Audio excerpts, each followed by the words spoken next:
እስራኤል ባንድ ድንጋይ ሁለት ወፍ መታጥላለች። ኢራንና ኤርዶጋንን ባንድ ጊዜ ለማሽቀንጠር ለረጅም ጊዜ ስታቀደው የነበረው አሁን አፍጥጦ መጥቷል። እስራኤል ቱርክ ደጅ ደርሳለች። ኤርዶጋን ያላሰቡት እንቅፋትም ከእስራኤል ተሰንዝሮባቸዋል። አንካራና ቴል አቪቭ አሁን ላይ በይፋ ጥርስ ተናክሰው መሳሪያ አንስተዋል። ኤርዶጋን ለበርካታ ዓመታት የጠበቁት ስልጣን በሞሳድ ሴራ መፈረካከስ ጀምሯል። የእስራኤል አነጋጋሪ ሴራና የኤርዶጋን ፍንቀላ በትንታኔያችን ይዘናል። ቻናሉን ሰብስክራይብ በማድረግ እይታዎትን ይጀምሩ። ቪዲዮ ላይክ ማድረግ ደግሞ ቀዳሚ አድርጉ። መልካም ቆይታ። በስለላ ድርጅቶች አማካይነት የተቀነባበረና የመካከለኛው ምስራቅን ፖለቲካዊ ገጽታ ለመቀየር ቃል የወሰነ ደፋርና አስደናቂ ቁማር ይፋ ወጥቷል። በአሜሪካ ደህንነት መዋቅር ውስጥ ባሉ አካላት የተደገፉት የእስራኤል ስትራቴጂስቶች በኢራን ገዥ አካል ላይ ለሚሰነዘር ውስጣዊ ጥቃት ግንባር ቀደም ጦር ይሁን ዘንድም የኩርድ ኃይሎችን ለማስታጠቅና ለመልቀቅ የሚያስችል ከፍተኛ ዋጋን የሚያስከፍል ኦፕሬሽን ነድፈዋል። ይህ ተራ የወኪል ወይም ደግሞ ፕሮክሲ ጦርነት ጨዋታ ብቻ አልነበረም። በቴህራን ላይ ከውስጥ የሚነሳና ሀገሪቱን የሚሰነጥቅ ጥቃትን ለመሰንዘር በጥንቃቄ የተነደፈ ስልት ሲሆን በእስራኤል የአየር ኃይልና ከተሸነፉት የኢራን ታማኝ ተዋጊዎች በተማረኩ የጦር መሳሪያዎች አማካይነት የታገዘ እንጂ። ሆኖም ግን ከእስራኤል ምንጮች በወጡ አስደንጋጭ ዘገባዎች መሰረት ይህ እቅድ የፈረሰው በጦር ሜዳ ሳይሆን በቱርኩ ፕሬዝዳንት ረሲፕ ጣይብ ኤርዶጋን አስገራሚ ጣልቃ ገብነትና ከዋይት ሃውስ ከፍተኛ ደረጃዎች በወጡ ሚስጥራዊ መረጃዎች ምክንያት እንደሆነ ተገልጿል። በዘ ጀሩሳሌም ፖስት ላይ በዝርዝር የቀረቡት መረጃዎች እጅግ አስገራሚ ሆነ ጂኦፖለቲካዊ እንቅስቃሴን ቅልብጭ አድርገው ያሳያሉ። በስራ ላይ እያሉ በቅርቡ ኃላፊነታቸው የሚሰናበቱት የሞሳድ መሪ ዴቪድ ባርኒያ በዋና መሪነት ያራመዱት ይህ እቅድ ከፍተኛ ቁጥር ያለው የአሜሪካ እግረኛ ወታደር በቀጠና ውስጥም እንዳይሰማራ ለማድረግና በኢስላማዊት ሪፐብሊክ ላይ ወሳኝ ሊሆን የሚችል ጥቃት ለመሰንዘር ያለመ ነበረም። ረጅም ዘመናትን የተገለሉ ቢሆንም በጦርነት የጠነከሩት የኩርድ ታጋዮች ሰፊ ህዝባዊ አመጽን ሊቀሰቅስ የሚችል ኢራን ጦር ኃይሎችን ሊበታትንና የገዢው አካል ውድቀትን ሊያፋጥን እድል ይፈጥራል የተባለለት የምድር ላይ ዋነኛ መሳሪያ ተደርገው ተቀምጠው ነበርም። የዚህ እቅድ መነሻ ደግሞ ወደ ግልጽ ግጭት የተቀየረውና እየተጠናከረ የመጣው ጦርነት ነው። የአሜሪካና የእስራኤል ጥቃቶች በኢራን ወታደራዊ መሰረተ ልማቶች ላይ ከባባድ የተባለ ድብደባ በሚያደርሱበት ወቅትም የስለላ መኮንኖች ከበስተጀርባ አደገኛ ሴራን ይጎነጉኑ ነበርም። የሲአይኤ ባለስልጣናት በኢራቅ የኩርዲስታን ክልል ከሚገኙ የኩርድ መሪዎች ጋር በቀጥታ በመገናኘት ወደ ኢራን ሰሜን ምዕራብ ድንበር ተሻጋሪ ኦፕሬሽኖችን ለማድረግ ስለሚታጠቁበትና ስለ ሎጂስቲክስ አቅርቦት ተወያይተዋል። የእስራኤል ጄቶች በድንበር አካባቢ የሚገኙ የኢራን ይዞታዎችን በመደብደብ የኩርድ ኃይሎች ወደፊት የሚገሰግሱበትን መንገድ ያጸዱ ነበርም። በጋዛ ከሐማስና እንዲሁም በሊባኖስ ከሄዝቦላ የተማረኩ መሳሪያዎች አብዛኞቹ መጀመሪያ በኢራን የቀሩ ነበሩ። በሞሳድ መስመሮች በኩልም ለኩርድ እንዲተላለፉና ለዚያም እንዲታጠቁ እድል ፈጥሮላቸዋል። ከነዚህ ጋር ቀላል መሳሪያዎች፣ ጸረ ታንክ ሚሳኤሎች እንዲሁም ሞርታሮችና ቦምቦችን ጨምሮ ወታደራዊ ተሽከርካሪዎች በስፋት ይገኙበታል። የቀድሞ የእስራኤል ወታደራዊ መረጃ ዳይሬክቶሬት መሪ ታሚር ሃይማን በግንቦት ወር መገባደጃ ላይ ከፒቢኤስ ጋር ባደረጉት ቃለ ምልልስ ይህን ሁኔታ በግልጽ አስቀምጠውታል። ተከታታይ የሆኑ የድብቅ ኦፕሬሽኖች የታሰቡ ሲሆን የኩርድ ወረራ የዚህ ሁሉ እንቅስቃሴ ማዕከል ነበረ። ይህ ውስን ወረራ ሳይሆን ገዢው አካል ከውስጥ ለማናጋት የተነደፈ የተቀናጀ ግፊት ነበረ። ይህም ከሌሎች ተቃዋሚ አካላት በተለይም ከሱኒና ከባሉቺ ቡድኖች ጋር በመቀላቀል የታለመ ነበረ። የበረራ እገዳ ቀጠናውን እንዲሁም ደግሞ ቀጣይነት ያለው የተኩስ ኃይልን የሚያካትት የእስራኤል አየር ድጋፍ ወደፊት የሚገሰግሱትን የኩርድ ሰልፎች ከኢራን ያጸፋ ጥቃት ለመጠበቅ ታስበው ነበር። ግቡም ደግሞ የውስጥ አመጽን መቀስቀስ፣ የኢራን ወታደራዊ እዝ መበታተንና በቀጥታ ወረራ ሊመጣ የሚችለው የደምና የገንዘብ መስዋዕትነትን ማስቀረት ነበር። በመጋቢት ወር የወጡ ዘገባዎች የሲኤንኤን መግለጫዎችን ጨምሮ ንቁ የአሜሪካና የእስራኤል ውይይቶች መኖራቸውን አረጋግጠዋል። ፕሬዝዳንት ትራምፕ ከኩርድ ታዋቂ ግለሰቦች ጋር በግል ተገናኝተዋል። ወደ ምዕራብ ኢራን የሚደረገው የመሳሪያ ኮንትሮባንድ ካለፈው ዓመት ግጭቶች ጀምሮ እየተከናወነ እንደነበርም ተነግሯል። እንደ የኢራን ኩርዲስታን ፖለቲካ ኃይሎች ጥምረት ያሉ የኩርድ ስብስቦች በተቃውሞዎች መካከል ተመስርተው ዝግጁነታቸውን አሳይተዋል። ለእስራኤልና እንዲሁም በዋሽንግተን ውስጥ ላሉ አንዳንድ አካላት ይህ ትልቅ እድልን ይወክል ነበር። ከኩርድ አንጃዎች ጋር ያለውን የረጅም ጊዜ ግንኙነት በመጠበቅ የአሜሪካን ወታደሮች በምድር ላይ ሳያሰማሩ በኢራን ላይ ከባድ ምትን ማሳረፍ። ይህ ስትራቴጂ ታሪካዊ የወኪል ጦርነት ስኬቶችና ውድቀቶችን የሚያስታውስ ነበር። ኩርዶች አይሲሲን በብቃት ተዋግተዋል፣ ብዙ ጊዜ በአሜሪካ ድጋፍ። ነገር ግን የፖለቲካ ነፍሱ ሲቀየር የመጣው ዕጣ ፈንታ ደርሶባቸዋል። ይህ ስትራቴጂካዊ የወኪል ጦርነቶች ስኬቶችና ውድቀቶችን የሚያስታውስ ነበር።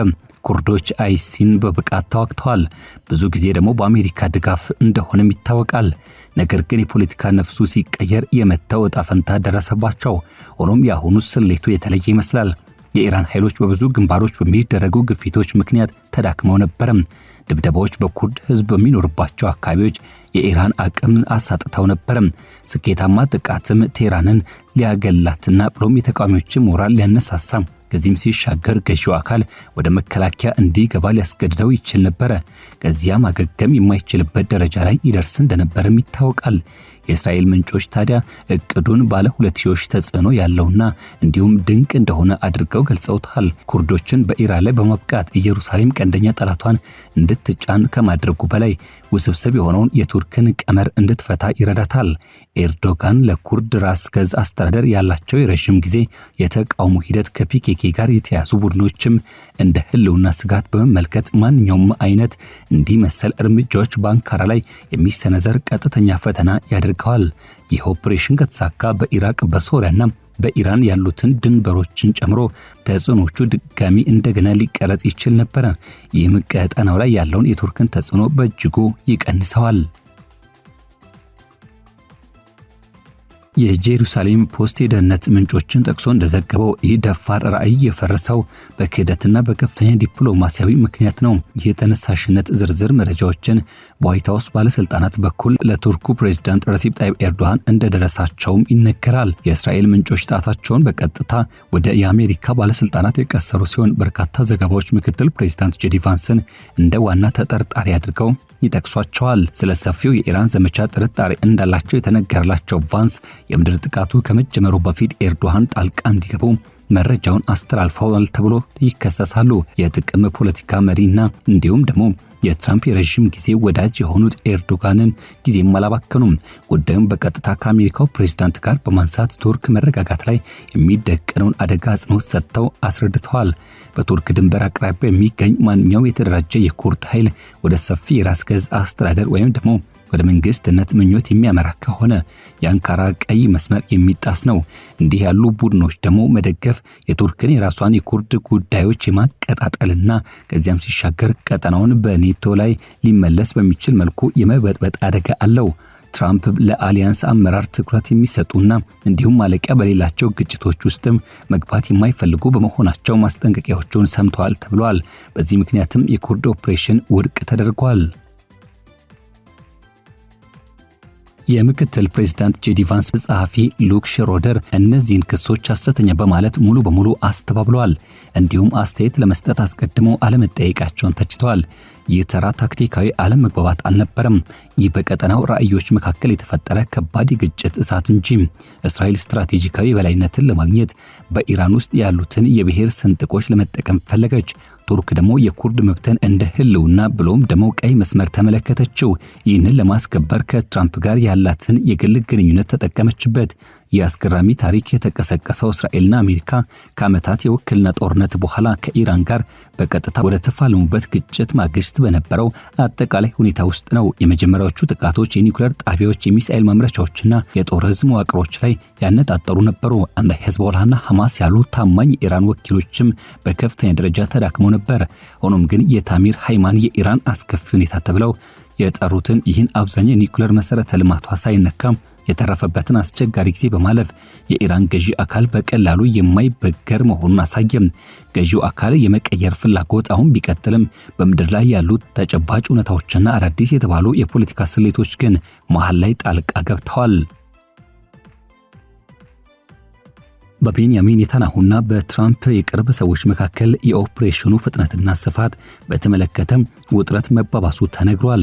በጄዲ ቫንስና በኔታንያሁ መካከል የተደረገው የስልክ ጥሪ ከመጠን በላይ በተጋነኑ ግምቶችና ተስፋዎች ዙሪያ የነበረው ከፍተኛ ቅሬታ ቁልጭ አድርጎ ያሳየ ነበር። የኩርዶች ጥርጣሬ ለመገናኛ ብዙሃን የወጡ መረጃዎችና ከቀጠናዊ ተዋንያኑ ጋር የሚደረጉ ተጽዕኖች ተደማምረው ችግሩን ይበልጥ ውስብስብ አደረጉት።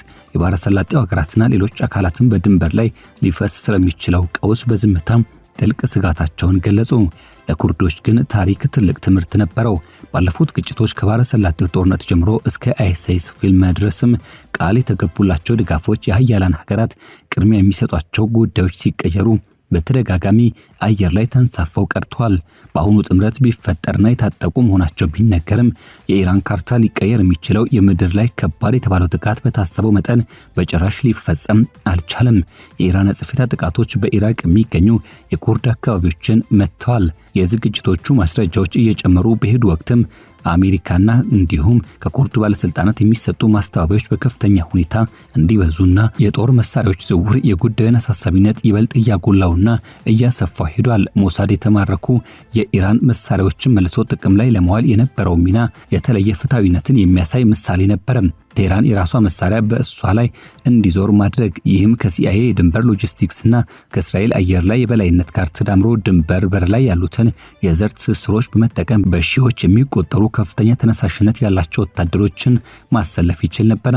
በገዢው አካል ረጅም ጊዜ ሲጨቆን የኖረው የኩርድ ህዝብ የሚኖርበት የሰሜን ምዕራብ ኢራን ክፍል ለአመጽና ለተቃውሞች ምቹ የሆነ ለም መሬት ነበር። ያም ሆኖ ግን በዚህ ሁሉ ሂደት ዲፕሎማሲና መረጃዎችን ቀድሞ ማውጣት አሸንፈው ወጥተዋል። የኤርዶጋን ጣልቃ ገብነት ቱርክ በኩርድ ጉዳዮች ላይ ያላትን ዘላቂ የቬቶ ወይም ደግሞ የመከላከል ስልጣን በድጋሚ ያሳየበት ነበር።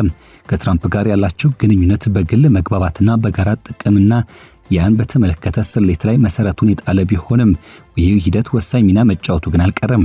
መካከለኛው ምስራቅ ላይ የኃይል ጨዋታ ከፍተኛ ቁማር ውስጥ አንካራ በእጇ የያዘቻቸው ካርታዎች ዋሽንግተንን በዚህ ግንባር ላይ እጇ እንድትሰጥ ያስገድዷታል።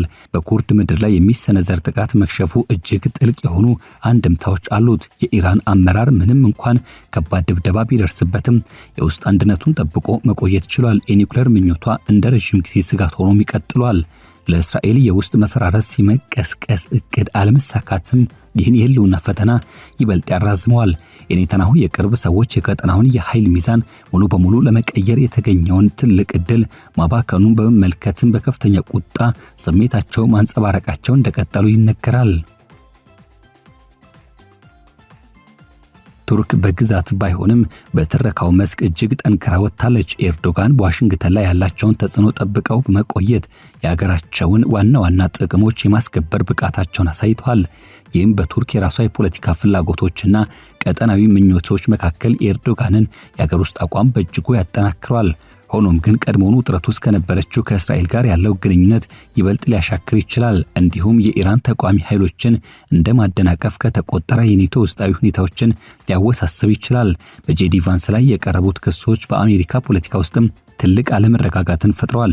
ቫንስ የራሳቸው የውጭ ፖሊሲ አመለካከት ያላቸው የትራምፕ ቁልፍ አጋር በመሆናቸው በእስራኤል ላይ እንቅፋት የመፍጠር ማንኛውም አይነት ግንዛቤ በአስተዳደር ውስጥም ከፍተኛ ውጥረትና ብሎም የኮንግረሱን የቅርብ ክትትል ሊቀሰቅስ ይችላል።